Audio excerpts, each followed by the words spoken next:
3/4 काय दिले बघा 3/4 प्लस 1/6 वजा 2/3 बरोबर किती असं विचारले. मित्रांनो छेदाचा लसावी काढू. लसावी किती येईल 12. 4 ला 12 बनण्यासाठी इंटू 3 करावं लागेल. तर वरी सुद्धा 3 न गुणा. 3 गुणिले 3 किती झालं 9. त्याच्यानंतर प्लस 6 ला 12 बनण्यासाठी 2 न गुणा. वरी सुद्धा 2 न गुणा. 1 गुणिले 2 2. हे वजा इथं 12 बनण्यासाठी 4 न गुणा. इथं सुद्धा 4 न गुणा. ठीक आहे. छेद समान करून घेतला आपण. आता मला सांगा सगळ्यांचा छेद समान झाला 12 कॉमन घेतला आपण 12. आता पुढे बघा बेरीज करा. 9 आणि 2 किती मित्रांनो 11. 11 वजा 8. 11तून 8 गेले 3. 3 भागिले 12 म्हणजेच किती येईल मित्रांनो 3 1 3 3 चौक 12. तर आन्सर येईल 1/4 जे तुम्हाला ऑप्शन नंबर 1 मध्ये दिसते. तर अशा पद्धतीनं हा प्रश्न आपल्याला सॉल्व्ह करायचा आहे. पुढे जाऊ. पुढला प्रश्न ए आणि बी यांच्या आजच्या वयाचं गुणोत्तर दिले मित्रांनो. बघा कोण कोण आहे. एक ए आहे आणि एक बी आहे. दोन व्यक्ती आहेत आणि त्यांच्या आजच्या वयाचं गुणोत्तर दिले. किती दिले बघा. तर एचं आजचं वय 3 आहे. बीचं आजचं वय 4 आहे. 7 वर्षानंतर त्यांच्या वयाचं गुणोत्तर दिले. ते दिले 4:5. मित्रांनो इथं गॅप सारखा आहे बघा. 3 पासून 4 झाले. 4 पासून 5 झाले. गॅप सारखा आहे. 1 1चा गॅप आहे. आणि क्वेश्चन मध्ये हा ए जे गुणोत्तर आहे ते किती वर्षानंतरचं आहे 7 वर्षानंतरचं आहे. तर 1 बरोबर 7 असेल तर एचं आजचं वय काढा. एचं आजचं वय किती आहे रे 3 आहे. तर मला सांगा 3 बरोबर किती. किती येईल 3 7 21 वर्ष. म्हणून या प्रश्नाचा आन्सर असेल 21 वर्ष. Option number first. मित्रांनो हा प्रश्न सॉल्व्ह सुद्धा करायची गरज नव्हती. तुम्हाला एचं आजचं वय विचारलं होतं आणि एचं आजचं वय किती होतं 3 होतं.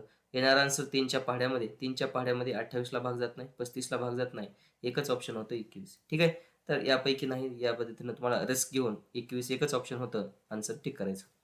बेसिक न करायचं झालं तर कसं करणार बेसिक न मित्रांनो बघा. एचं आजचं वय 3x पकडायचं. बीचं आजचं वय 4x पकडायचं. 7 वर्षानंतर किती होईल रे मग हे +7 होईल. हे पण +7 होईल. आणि 7 वर्षानंतरचा रेशो आहे 4:5. ह्याला क्रॉसमध्ये मल्टिप्लाय 5 गुणिले 3 15x प्लस 5 7 35 इक्वल्स टू खाली 4 चौक 16x प्लस 4 7 28. हे 16x इकडे येतील. हे 15x वजा 16x इक्वल्स टू हे 28 वजा 35 म्हणजे हे किती झालं -6 बरोबर -7. याचा अर्थ x बरोबर 7. x बरोबर 7 तर 3x बरोबर किती म्हणजे 3 गुणिले 7 म्हणून किती 21 वर्ष. तर या पद्धतीनं बेसिकनं तुम्हाला करता येईल. पुढे जाऊ. पुढला प्रश्न बघा 3 5 7 ने भागले असता प्रत्येक वेळी 1 उरते. काय म्हणलं रे 3 न भागलं 5 न भागलं आणि 7 न भागलं तर बाकी किती उरते 1 उरते म्हणले. बरोबर आहे. परंतु जर 4 न भागलं तर बाकी 0 उरते म्हणले. बरोबर आहे.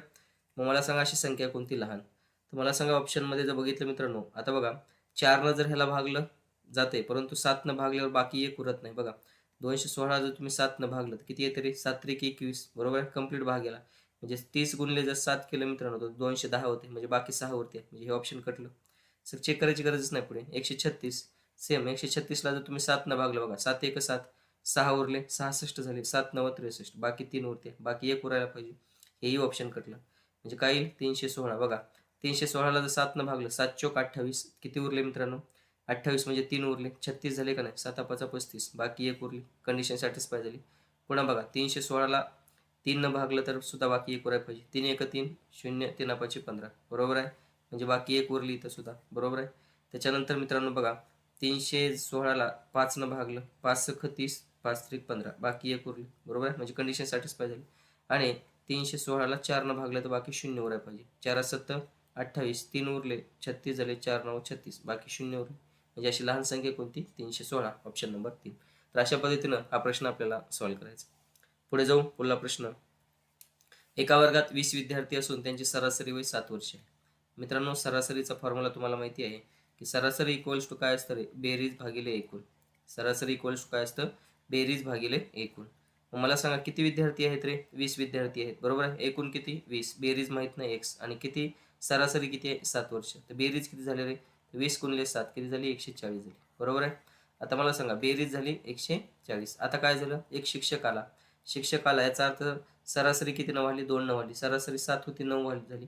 बेरीज माहित नाही पण आता टोटल पण 1 न वाढली 7 होते 8 झाली बरोबर आहे. मग मला सांगा आता बेरीज किती होईल म्हणजे 20 होते ना. आता 20 शिक्षक एक आला याचा अर्थ किती झाले 20 आणि 1 21 झालं. ठीक आहे. किती झालं 20 आणि 1 21 झालं. ठीक आहे. हे बघा चला बघा 20 आणि 1 21 झालं. हां 20 आणि 1 21 मग बेरीज किती झाली 9 1 9 9 2 18 तर बेरीज किती झाली 189. मला सांगा शिक्षकाचं वय विचारले तर ह्या 189 मधून जर तुम्ही 140 वजा केले तर शिक्षकाचं वय भेटेल. हे 9 8 4 गेले 4 तर शिक्षकाचं वय आलं 49 ऑप्शन नंबर 2. आता हे थोडंसं वेळ लागते एक शॉर्टकट सांगतो मित्रांनो तुम्हाला, इथल्या इथं सॉल्व्ह करायचं. कसं बघा, काय करायचं, काय लिहायचं, विद्यार्थी. बघा किती विद्यार्थी आहेत, विद्यार्थी आणि सरासरी. ठीक आहे, हे बघा विद्यार्थी आणि सरासरी. सरासरी किती होती रे सुरुवातीला, सरासरी होती किती बघा 7 होती. विद्यार्थी किती होते रे 20 होते. किती होते 20 होते. ठीक आहे, पुन्हा काय झालं, सरासरी 2 न वाढली. किती न वाढली, 2 न झाली. म्हणजे 7 होती ना, 2 न वाढली म्हणजे किती झाली रे, 9 झाली. मग आता शिक्षक आला ना, 20 होती, 1 आला म्हणजे 21 जण झाली. मला सांगा मित्रांनो, प्रत्येकाचं किती न वाढणार आहे मित्रांनो. ठीक आहे, 7 होते ना, 7 पासून 9 झाली. आता 20 पासून 1 झाली ना, बरोबर आहे. तर किती न वाढेल प्रत्येकाची रे. ठीक आहे, जर नसेल असं कळायचं तर आपण ह्या बेसिक नाही केलं तरी आन्सर जाते. ठीक आहे, तर आन्सर किती आलं आपलं 49 आलेलं आहे. ठीक आहे, हे थोडंसं अवघड जाते, नसेल तर ह्या पद्धतीनं करा. चला पुढे जाऊ, पुढला प्रश्न बघा. आता हे कसं आहे मित्रांनो, लक्ष द्या. हो का, हे वर्गमुळात पूर्ण आहे. हे x भागिले 169 हे पूर्ण वर्गमूळ याला इक्वल्स टू किती आहे मित्रांनो, 54 भागिले 39 आहे. x बरोबर किती असं विचारलं, बरोबर आहे. मग आता मला सांगा, याला जर तुम्ही 3 न भागलं तर बघा, 3 1 3, 2 उरले 24 झाले, 3 8 24 आणि 3 1 3, 3 3 9 13 आलं. हे पूर्ण वर्गमुळात आहे असं. x भागिले 169 बरोबर हे किती आलं, 18 भागिले 13. आता जर तुम्ही बाजूचा तुम्ही वर्ग केला मित्रांनो, काय केला, वर्ग केला. ठीक आहे, वर्ग जर केला दोन्ही बाजूचा, काय होतं, हे वर्ग आणि वर्गमूळ कॅन्सल होते मित्रांनो, बरोबर आहे. म्हणजे इथं काय राहते फक्त x भागिले 169 राहील आणि इथं वर्ग जर केला तर ते 18चा वर्ग किती येईल रे, 324 येईल आणि 13चा वर्ग येईल 169. तर मित्रांनो हे 169 कॅन्सल होते, म्हणून x ची व्हॅल्यू काय राहते, फक्त 324 राहते. ठीक आहे, तर अशा पद्धतीनं या प्रश्नाचा आन्सर असेल 324, ऑप्शन नंबर 2. तर अशा पद्धतीनं हा प्रश्न आपल्याला सॉल्व्ह करायचा. पुढे जाऊ, पुढला प्रश्न. एका वर्गातील 70% मुलांनी बघा नृत्यकलेचे शिक्षण घेतले मित्रांनो. ठीक आहे, टोटल किती असतं रे, 100 असतं. टोटल किती असतं, 100. लक्ष द्याव का, 2 टाईप्स आहेत. ठीक आहे, हे बघा, हे पहिला सर्कल म्हणजे काय रे, तर नृत्यकलेचे शिक्षण घेतलेले आणि दुसरं सर्कल म्हणजे काय आहे, गायन कलेचे शिक्षण घेतलेले, बरोबर आहे. आणि हा मधला सर्कल म्हणजे काय असणार आहे, दोन्ही नृत्यकले आणि गायनचे शिक्षण घेतलेले. 70% मुलांनी बघा, 70% मुलांनी कशाचं घेतले, नृत्यकलेचे शिक्षण घेतले. 40% मुलींनी गायन कलेचे शिक्षण घेतले. तर त्या वर्गातील कमीत कमी किती विद्यार्थ्यांनी म्हणजेच मुलांनी नृत्यकला आणि गायन कला दोन्हीचे शिक्षण घेतले, माहित नाही, सपोज एक्स, बरोबर आहे. मला सांगा मित्रांनो, टोटल किती रे, 100. बघा, नृत्यकलेचे शिक्षण घेतलेले 70%, दोन्हीवाले एक्स आणि गायनवाले किती 40%, असं मिळून टोटल किती 100%. किती झालं, 70 आणि 40 110. 110 प्लस एक्स बरोबर किती 100. इकडले प्लस इकडे जातील, बरोबर आहे. ते 110 वजा 100 बरोबर किती रे, एक्स. म्हणजेच किती आलं ते 10% आलं का नाही. म्हणजेच कमीत कमी किती विद्यार्थी असतील, तर 10% विद्यार्थी असे असतील ज्यांनी काय केलं असणार आहे, दोन्हीसाठी शिक्षण घेतलं असणार आहे. ठीक आहे, म्हणून आन्सर असेल 10%, ऑप्शन नंबर फर्स्ट. तर अशा पद्धतीनं हा प्रश्न आपल्याला सॉल्व्ह करायचा. पुढे जाऊ, पुढला प्रश्न. एक रेल्वे छत्रपती संभाजीनगर ते पुणे 40 किलोमीटर प्रति तास वेगाने जाते आणि पुणे ते छत्रपती संभाजीनगर 60 किलोमीटर प्रति तास वेगाने परत येते. तर रेल्वेचा सरासरी वेग काढायचा आहे. मित्रांनो इथं लक्षात ठेवा, इथं अंतर सारखं आहे. जर अंतर सारखं असेल तर सरासरी वेग कसा काढायचा, तर 2 गुणिले S1 S2 भागिले S1 plus S2. S1 S2 म्हणजे काय, जातानाची स्पीड आणि S2 म्हणजे येतानाची स्पीड. मला सांगा, जातानाची स्पीड किती आहे 40 आहे आणि येतानाची स्पीड किती आहे 60 आहे. तर खाली दोघांची बेरीज 60 आणि 40 किती 100. 0 0 कटला, हा 0 हा 0 कटला, 6 चोक 24 आणि 24 गुणिले 2 म्हणजे सरासरी वेग किती आला, 48 किलोमीटर प्रति तास. म्हणून या प्रश्नाचा आन्सर असेल 48 किलोमीटर प्रति तास, ऑप्शन नंबर 3. महत्त्वाचा प्रश्न आहे मित्रांनो, हमखास एक्झाममध्ये भरपूर वेळेस हा प्रश्न विचारलेला आहे. ठीक आहे, पुढे जाऊ, पुढला प्रश्न. पुढे आहे बघा, राम एक भिंत 3 तास 15 मिनिटात रंगवतो. मग मला सांगा 3 तास म्हणजे किती रे, 1 तास म्हणजे 60 मिनिट मित्रांनो. जर 1 तास म्हणजे 60 मिनिट तर 3 तास म्हणजे किती झाले, हे 180 मिनिट आणि वरचे 15 मिनिट म्हणजे टोटल मिनिट किती झाले रे, 195 मिनिट. एक भिंत रंगवाय त्याला 195 मिनिट लागले, तर 40 मिनिटामध्ये तू किती भिंत रंगवेल असं विचारले, बरोबर आहे. काय येईल रे 40, बरोबर आहे. 40 गुणिले 1 40, बरोबर आहे. 40 इक्वल्स टू काय झालं रे, एक्स गुणिले 195. म्हणजेच काय झालं ते 40 भागिले 195 बरोबर एक्स. म्हणजेच किती 5 8 40, 5 त्रिक 15, 4 उरले 45 झाले, 5 9 45. तर किती वेळ लागेल, 8 भागिले 39. ठीक आहे, असं ऑप्शनमध्ये दिले, म्हणून आन्सर असेल ऑप्शन नंबर 3. तर अशा पद्धतीनं हा प्रश्न आपल्याला सॉल्व्ह करायचा आहे. ठीक आहे, सोपा प्रश्न होता. पुढे जाऊ, पुढला प्रश्न बघा. एका बोटीला ए पासून बी पर्यंत, मित्रांनो हे लक्ष ठेवा, ए पासून बी पर्यंत, हे इथपर्यंत, हे ए पासून बी पर्यंत आणि बी पासून ए पर्यंत जाऊन येऊन किती वेळ लागला, 6 तास लागले. मला सांगा, जाताना जर प्रवाहाच्या दिशेने जात असेल तर येताना प्रवाहाच्या विरुद्ध दिशेने येणार, बरोबर आहे. मग मला सांगा, प्रवाहाच्या दिशेने जर जात असेल, प्रवाहाच्या दिशेने म्हणजे डाऊनस्ट्रीम म्हणतो आपण, प्रवाहाच्या दिशेने त्याला डाऊनस्ट्रीम म्हणतो. तर ते प्रवाहाच्या दिशेने काय असतं रे, संथ पाण्यातील वेग आणि प्रवाहाचा वेग यांची बेरीज असते. मला सांगा अंतर माहित नाही, डी किलोमीटरचं अंतर जाताना प्रवाहाच्या दिशेने चाललंय, तर प्रवाहाचा वेग किती आहे, 3 किलोमीटर प्रति तास आणि संथ पाण्यातील वेग 8 आहे. तर प्रवाहाच्या दिशेचा टोटल वेग किती झाला बघा, संथ पाण्यातील वेग 8 आणि प्रवाहाचा वेग 3, तर टोटल किती झाला, 8 आणि 3 11, बरोबर आहे. जर येताना सेम अंतर आहे डी किलोमीटर, पण येताना प्रवाहाच्या विरुद्ध दिशेने येत असेल तर प्रवाहाच्या विरुद्ध दिशेने काय असतं, एक्स मायनस वाय, संथ पाण्यातील वेग आणि प्रवाहाचा वेग यांची वजाबाकी. संथ पाण्यातील वेग 8 आहे आणि प्रवाहाचा वेग 3 आहे, तर 8 - 3 किती, 5, बरोबर आहे. येताना 5 असं म्हणून जाऊन आणि टोटल वेळ किती लागला, 6 तास लागला. कारण वेळ इज इक्वल टू काय असतं मित्रांनो, अंतर भागिले वेग. अंतर माहित नाही डी किलोमीटर आणि ही वेग आहे, बरोबर आहे. आता मला सांगा ह्याचा लसावी जर काढला तुम्ही तर 55 येईल. हे 11 पाची 55, वरी सुद्धा 5 न गुणा, 5 गुणले डी झालं 5D, प्लस 5ला 55 बनण्यासाठी 11 मल्टिप्लाय करावं लागेल, वरी सुद्धा 11, 11 गुणले डी किती झालं रे, 11D इक्वल्स टू 6. हे 5 हे 55 इकडे गुणा करा, 11 आणि 5 किती झाले, 16D झाले. तर हे 16D बरोबर किती झालं, हे 55 गुणिले 11 आणि 5 16, 16D बरोबर 55 गुणिले हे 6 झालं, बरोबर आहे. तर डी बरोबर किती मित्रांनो, 6 पंचे 30, 6 पंचे 30 आणि 3 33 भागिले किती रे, 16. तर आता डी ची व्हॅल्यू भेटेल तुम्हाला किती येईल, 16 जर भागलं तुम्ही, अजून 2 न कॅन्सल करू आपण, 2 8 16, 2 जर कॅन्सल केलं तर 2 1 2 13 झाले, 2 सकून 12, 2 पंचे 10. आता 8 जर कॅन्सल केलं मित्रांनो बघा, 8 1 8, 8 दोन्ही 16, ठीक आहे, कंप्लीट भाग गेला 20. मग मला सांगा 20 गुणिले 8 किती होतात रे, 8 0 0 8 दोन्ही 16, 160 झाले. 165 मधून 160 गेले, किती उरले रे, 5 उरले. पुन्हा भागले आपण, 8 न भागले का नाही, म्हणून किती किलोमीटरचं अंतर असेल, तर 20.508 असं ऑप्शनमध्ये दिसते, 20.508. ठीक आहे, तर येते बी अंतर किती असेल, तर 20.508 एवढं अंतर असेल. ठीक आहे, तर अशा पद्धतीनं हा प्रश्न आपल्याला सॉल्व्ह करायचा. पुढे जाऊ, पुढला प्रश्न बघा मित्रांनो, इथं काय दिलेलं आहे, तर इथं इक्वल आहे मित्रांनो सगळं. ठीक आहे, म्हणजे कसं दिलेलं आहे लक्षात आहे का, ए भागिले 2, इथं कसं आहे, ए भागिले 2 बरोबर बी भागिले 3 असं आहे, ते इक्वल्स टू सी भागिले 5, बरोबर आहे. मग मित्रांनो आपण हे सगळे इक्वल आहेत, आपण असं समजूया ए भागिले 2 बरोबर के, याचा अर्थ काही ना काही व्हेरिएबल ए बरोबर किती असेल रे, 2K. तसंच बी भागिले 3 बरोबर जर के असेल तर मला सांगा बी ची व्हॅल्यू काय येईल, 3K. तसंच सी भागिले 5 बरोबर जर के असेल, कॉन्स्टंट पकडला आपण, सी बरोबर काय असेल, 5K असेल का नाही. आपल्याला विचारले काय त्यांनी, तर ए प्लस बी प्लस सी भागिले सी बरोबर किती. ए ची व्हॅल्यू किती रे, 2K, बी ची व्हॅल्यू किती रे, 3K, आणि सी ची व्हॅल्यू किती रे, 5K, भागिले सी ची व्हॅल्यू किती आहे, 5K. वरची बेरीज 5 आणि 3 8, 8 आणि 2 10, 10K भागिले 5K, के के कटलं, 10 भागिले 5 किती रे, 2. म्हणून या प्रश्नाचा आन्सर असेल 2, ऑप्शन नंबर 3. तर अशा पद्धतीने मित्रांनो हा प्रश्न आपल्याला सॉल्व्ह करायचा. ठीक आहे, समजतंय. पुढे जाऊ, पुढला प्रश्न बघा, टॅक्सीचे भाडे पहिल्या 1 किलोमीटरला 14 रुपये आहे. बघा 1 किलोमीटरला टॅक्सीचं भाडं किती आहे मित्रांनो, 1 किलोमीटरला पहिल्याच 1 किलोमीटरला 14 रुपये भाडं आहे आणि पुन्हा नंतर प्रत्येक किलोमीटरला 2 रुपये भाडं आहे. तर 10 किलोमीटरचं एकूण भाडं किती मित्रांनो, शेवटच्या किलोमीटरला भाडं द्यायची गरज नाही का नाही, म्हणजे किती असेल रे, 10 महिन्याशी 1 म्हणजे 9 किलोमीटर झालं, बरोबर आहे. 9 किलोमीटरला भाडं किती, प्रत्येक किलोमीटरला नंतर किती आहे, 2 रुपये. तर 9 किलोमीटरला भाडं किती लागलं असेल, 9 दुनी 18, 18 रुपये हे भाडं लागलं. आणि पहिलं 1 किलोमीटरला किती भाडं होतं, 14, तर हे 14 ॲड करा, म्हणजे टोटल 10 किलोमीटर भाडं किती, 8 आणि 4 12, हात चाला 1 1 आणि 1 2 आणि 3, 32 रुपये भाडं लागेल. म्हणून या प्रश्नाचा आन्सर असेल 32, ऑप्शन नंबर 4. तर अशा पद्धतीनं हा प्रश्न आपल्याला सॉल्व्ह करायचा. ठीक आहे, पुढे जाऊ, पुढला प्रश्न. जर कॉट थिटा बरोबर 20/21, मित्रांनो आता हे एक लक्ष द्या, हा काटकोन त्रिकोण आहे, आपण ट्रिग्नॉमेट्रीमध्ये वापरतो. ठीक आहे, हा कर्ण असतो, हा पाय आहे तुमचा, बरोबर आहे, आणि ह्या उंची आहे मित्रांनो.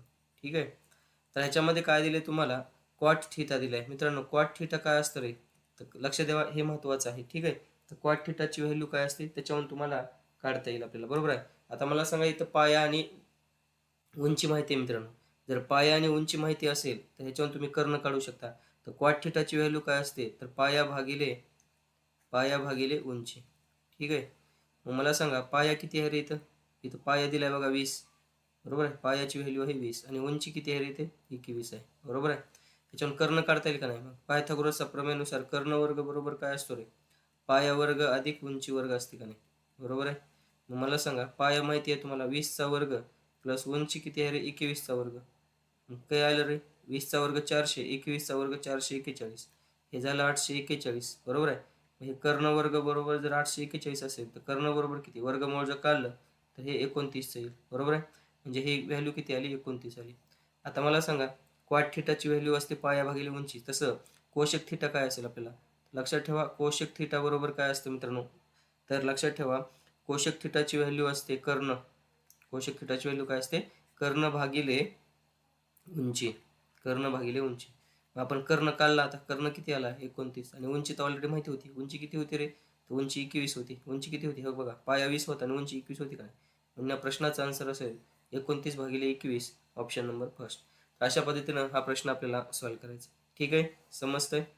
चला पुढे जाऊ. पुढला प्रश्न बघा, एक विक्रेता एक कपाट 2500 रुपयास विकते आणि 20% नफा मिळवतो. मला सांगा 100% खरेदी किंमत असते आणि 20% नफा मिळवाले. याचा अर्थ काय, कितीला विकला असेल, 120%ला विकला असेल. मग मला सांगा जर 120% बरोबर इथे कितीला विकले, 2520 रुपयाला विकले, घेतला असेल कितीला, 100%ला. तर 100% बरोबर किती, क्रॉसमध्ये मल्टिप्लाय करा. 100 गुणिले 2520 भागिले 120, बरोबर आहे. हा शून्य कटला, 12 दुनी 24, 12 एक 12, म्हणजे कितीला घेतलं रे, तर 2100 रुपयाला घेतलं असेल. म्हणून या प्रश्नाचा आन्सर असेल 2100, ऑप्शन नंबर सेकंड. तर अशा पद्धतीने मित्रांनो हा प्रश्न आपल्याला सॉल्व्ह करायचा. पुढे जाऊ. पुढला प्रश्न 21 भागिले 11 मीटर व्यास असलेल्या एका चाकाचे 3 किलोमीटर अंतर पार करण्यात किती फेरे होतील. मित्रांनो चाकाच्या एकूण फेरीचा फॉर्म्युला तुम्हाला माहिती आहे, अंतर भागिले वर्तुळाचा परिघ, अंतर भागिले परिघ, बरोबर आहे. परिघाचा फॉर्म्युला व्यास दिलाय, व्यास दिल्यावर परिघाचा फॉर्म्युला माहिती आहे तुम्हाला, तर परिघ इज इक्वल टू काय असतं रे, पाय डी. मला सांगा पायची व्हॅल्यू 22/7 आणि डायमीटर किती दिले रे, 21 भागिले 11. 11 एक 11, 11 दोन्ही 22 आणि 7 एक 7, 7 त्रिक 21, तर 3 दोन्ही 6, परिघ किती आला रे, 6 आला, बरोबर आहे. मग मला सांगा याच्यामध्ये जर पुट केला तर मीटरमध्ये आहे, बरोबर आहे. तर चाकाच्या एकूण फेरे इक्वल्स टू अंतर किती आहे, 3 किलोमीटर. म्हणजे किलोमीटरला मीटरमध्ये जर कन्वर्ट केलं तर 3 किलोमीटर म्हणजे 3000 मीटर झालं. आणि किती फेरे किती आला, 6 आला. किती फेरे होतील, 6 न कट करा, 6 पंचे 30, किती फेरे होतील, 500 फेरे होतील. म्हणून या प्रश्नाचा आन्सर असेल 500, ऑप्शन नंबर सेकंड. तर अशा पद्धतीने मित्रांनो हा प्रश्न आपल्याला सॉल्व्ह करायचा. ठीक आहे, पुढे जाऊ. पुढला प्रश्न बघा, हे सहजचा साधा नियम आहे मित्रांनो, ए ची पॉवर एम गुणिले ए ची पॉवर एन. पाया समान असेल, वरचा घातांक असेल तर वरच्या घातांकाचं काय असते, पाया समान गुणाकाराचं असेल तर वरच्या घातांकाची बेरीज होते, बरोबर आहे. मला सांगा असं आहे तर 6 ची पॉवर 0.25 गुणिले 6 ची पॉवर 0.75, बरोबर क्वेश्चन मार्क. पाया समान आहे, गुणाकाराचं असेल तर वरच्या घातांकाची बेरीज होईल का नाही, तर 0.75 प्लस 0.25 यांची जर बेरीज केली, 5 आणि 5 10, हात चालाय, 8 आणि 2 10, हात चालाय, किती आलं रे, 1.00 म्हणजे 1, म्हणजे 6 ची पॉवर 1 आलं. तर 6 ची पॉवर 1 म्हणजे लक्षात ठेवा कुठल्याही संख्येची पॉवर 1 असेल, जसं ए ची पॉवर ए असेल तर आन्सर काय असते, ए असेल. तसं 6 ची पॉवर 1 म्हणजे आन्सर काय असेल, 6 असेल. म्हणून या प्रश्नाचा आन्सर असेल काय, 6. कुठल्याही संख्येची पॉवर 0 असेल तर त्याचं आन्सर 1 असतं. कुठल्याही संख्येची पॉवर 1 असेल तर त्या संख्येचं आन्सर तेच असतं. म्हणजे ए ची पॉवर 1 ते 6 ची पॉवर 1 तर आन्सर 6. म्हणून या प्रश्नाचा आन्सर असेल 6, ऑप्शन नंबर 3. पुढे जाऊ. पुढला प्रश्न बघा, एका संख्येचे 25% हे त्या संख्येच्या 30%पेक्षा 25 ने कमी आहेत. मला सांगा 25% आणि 30%, याचा अर्थ ह्या दोन संख्येमधला फरक किती आहे रे, 5%चा. आणि हे 5% म्हणजे जिथे किती सांगितले, 25 आहे. तर ती संख्या किती, टक्केवारीमध्ये संख्या असते 100%, तर 100% बरोबर किती, 5 एक 5, 5 5 25, 100 गुणिले 5 म्हणजे ती संख्या किती असेल, तर 500 असेल. म्हणून प्रश्नाचा आन्सर असेल 500, ऑप्शन नंबर फर्स्ट. तर अशा पद्धतीनं हा प्रश्न आपल्याला सॉल्व्ह करायचा. पुढे जाऊ. पुढला प्रश्न, एका बहुजाकृतीला 20 कर्ण आहेत, तर त्या बहुजाकृतीला बाजू किती. तर मित्रांनो कर्णाचा फॉर्म्युला आहे, लक्षात ठेवा, n into n-3 divided by 2. ठीक आहे, तर असा त्या बहुजाकृतीचा फॉर्म्युला आहे, लक्षात ठेवा. ह्याच्यामध्ये फक्त आता तुम्हाला व्हॅल्यू पुट करायची आहे. ठीक आहे, आता ह्याच्यामध्ये n ची व्हॅल्यू तुम्हाला दिली आहे त्यांनी, n म्हणजे कर्ण दिला, तर n ची व्हॅल्यू काढायची मित्रांनो. तर कर्णाची व्हॅल्यू किती दिली आहे, तर बघा कर्णाची व्हॅल्यू त्यांनी दिलेली आहे 20. किती दिलेली आहे, 20 दिलेली आहे, बरोबर आहे. तर मग मला सांगा ह्याच्यामध्ये 20 equals to n into n-3 divided by 2. आता ह्याला सॉल्व्ह करायची गरज नाही मित्रांनो. ठीक आहे, याला सॉल्व्ह करत बसलो तर वेळ लागते. आपण ऑप्शन पुट करायचं, n ची व्हॅल्यू पुट करायची ऑप्शनमधून. आता n ची व्हॅल्यू आपण 8 पुट करू. मग 8 जर पुट केले तर मला सांगा 8 गुणिले 8 - 3 किती रे, 5 भागिले 2 इक्वल्स टू 20 यायला पाहिजे. बघा, बे 1 बे बे चोक 8, 4 पंचे 20 आलं का, 20 इक्वल टू 20. म्हणजेच n ची व्हॅल्यू किती आली, म्हणजे n म्हणजेच काय, बाजू. किती बाजू असतील त्याला, तर 8 बाजू असतील. म्हणून या प्रश्नाचा आन्सर असेल 8, ऑप्शन नंबर 4. तर अशा पद्धतीनं हा प्रश्न आपल्याला सॉल्व्ह करायचा. पुढे जाऊ. पुढला प्रश्न, एका रकमेचे पहिल्या व दुसऱ्या वर्षाचे चक्रवाढ व्याज दिले. लक्ष द्या मित्रांनो, पहिल्या वर्षाचं चक्रवाढ व्याज आणि पहिल्या वर्षाचं सरळ व्याज सारखंच असतं, कारण पहिल्या वर्षी काहीच व्याज लागत नाही. पहिल्या वर्षाचं चक्रवाढ व्याज 20 आहे आणि दुसऱ्या वर्षाचं चक्रवाढ व्याज किती आहे मित्रांनो, तर 23 आहे, बरोबर आहे. एक गोष्ट लक्षात ठेवा, इथं मुद्दल असते, बरोबर आहे. मला सांगा पहिल्या वर्षाचं चक्रवाढ व्याज किती आहे रे, पहिल्या आणि दुसऱ्या वर्षाचं चक्रवाढ व्याज सारखंच असतं, बरोबर आहे, 20 आहे. दुसऱ्या वर्षाचं किती दिले, तर दुसऱ्या वर्षाचं 23 आहे. एक्स्ट्रा किती आहे मित्रांनो, तर 3 आहे का नाही, हे व्याज असणार आहे. एक्स्ट्रा म्हणजेच काय असतं व्याज. आपल्याला व्याजाचा दर काढायचा. तर व्याजाचा दर कसा काढायचा मित्रांनो, तर व्याज भागिले मुद्दल गुणिले 100 करायचं. मग व्याज किती रे, 3 रुपयाचं व्याज. मुद्दल कोण, हे मागचं काम मुद्दलचं करते. मुद्दल किती, 20% काढायचं इंटू 100. तर 20 × 20 20 पंचे 100, 5 गुणिले 3 म्हणजे व्याजाचा दर किती असेल, 15%. म्हणून या प्रश्नाचा आन्सर असेल 15%, ऑप्शन नंबर सेकंड. तर अशा पद्धतीनं हा प्रश्न आपल्याला सॉल्व्ह करायचा. समजतंय? पुढे जाऊ मित्रांनो, पुढला प्रश्न 5, 11, 17, 23, 29. ठीक आहे. संख्यामालेतील क्रमाने येणारी 60वी संख्या कोणती, असा प्रश्न विचारलाय. तर मित्रांनो, अशा टाईपचे प्रश्न अरिथमेटिक प्रोग्रेशन आहे. बघा, 5 पासून 11, 6, 17, 23, 29. 6 6चा फरक नाही. तर डी म्हणजे काय, फरक असणार आहे. तर फरक किती असणार आहे, इथं 6 असणार आहे. फॉर्म्युला लक्षात ठेवा, याच्यामध्ये ए एन इक्वल्स टू काय असतं रे, A plus N minus 1 into D. हा अंकगणित डीचा फॉर्म्युला आहे. कितव्या पदाची व्हॅल्यू काढायची, तर 60व्या पदाची. म्हणजेच काय, ए 60. बरोबर आहे. ए म्हणजे प्रथम पद किती आहे इथं, बघा, ए म्हणजे प्रथम पद किती आहे इथं, 5 आहे. डी म्हणजे फरक किती आहे, 6 6चा. आणि एन म्हणजे किती आहे, 60 आहे. मग ह्याच्यामध्ये व्हॅल्यू पुट करा. 5 प्लस एन किती, 60, 60 मायनस 1. आणि डी म्हणजे फरक किती आहे रे, तर फरक कितीचा आहे, 6चा. किती येईल मला सांगा, 5 प्लस 60 मायनस 1, 59 गुणिले 6. तर 60वी संख्या क्रमाने कोणती असेल, लक्षात ठेवा. 6 9 54, हातचे 5 आले. 6 पंचे 30, 30 आणि 5 किती, 35. बरोबर आहे. तर 354 प्लस 5. ठीक आहे. हे किती येईल, तर किती येईल, 500. 354 प्लस 5 किती येईल, 359 येईल. बरोबर आहे. म्हणून आन्सर असेल 359, ऑप्शन नंबर 4. तर अशा पद्धतीने मित्रांनो, हे अंकगणित श्रेणीच्या फॉर्म्युल्यानुसार हे तुम्हाला सॉल्व्ह करायचं होतं. पुढे जाऊ, पुढला प्रश्न बघा. साधा प्रश्न आहे मित्रांनो, गुणोत्तराचा. ए जसे बी दिले तुम्हाला किती, 7 जसे 9. आणि बी जसे सी दिले तुम्हाला किती, 3 जसे 5. बरोबर आहे.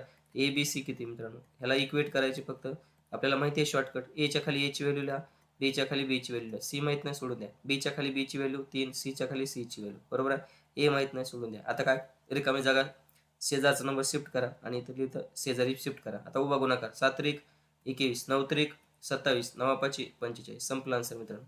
आन्सर काय, 21, 27, 45. ऑप्शन अजून असं नाही, अजून भाग जाईल 3 3 7 21, 3 9 27, 3 1 3, 3 5 15. तर असं ऑप्शन दिसेल 7 9 15. तर 7 9 15, ऑप्शन नंबर 3.